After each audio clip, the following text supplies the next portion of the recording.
ଦେଖନ୍ତୁ ସମସ୍ତେ ଦେଖନ୍ତୁ ଭଲ ଭାବରେ ଦେଖନ୍ତୁ ସୁଭଦ୍ରା ଯୋଜନା ଯେଉଁ ଫର୍ମ ବାହାରିଛି ତାର ରାତି କେତେଟା ବାଜିଲାଣି ଆପଣମାନେ ଦେଖିପାରୁଥିବେ। ଆପଣମାନଙ୍କୁ ଦେଖାଉଛି ଦେଖନ୍ତୁ ଭଲ ଭାବରେ ଯେ କି 1:47 ହେଇତେ ବସିଲାଣି। ଏତେ ପର୍ଯ୍ୟନ୍ତ ବି ତାର ସାଇଟ୍ କ୍ଲିଅର ହେଉନାହିଁ।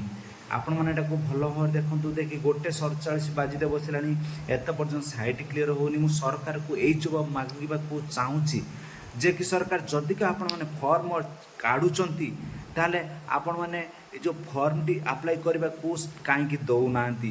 ଯେ କି ଲୋକମାନେ ଏଇ ଫର୍ମ ଆପ୍ଲାଏ କରିବା ପାଇଁ ଦେଖନ୍ତୁ କେତେ ଗୁଡ଼ାଏ ଫର୍ମ ଏଠିରେ ଜମା ହୋଇଛି ଯେ କି କେବେ ଫର୍ମ ଆପ୍ଲାଏ ହେବ। ଯେ କି ସମସ୍ତେ କହୁଛନ୍ତି ଯେ 17 ତାରିଖରେ ଫର୍ମର ପଇସା ମିଳିବ ଯେ କି ପ୍ରଥମ କିସ୍ତି।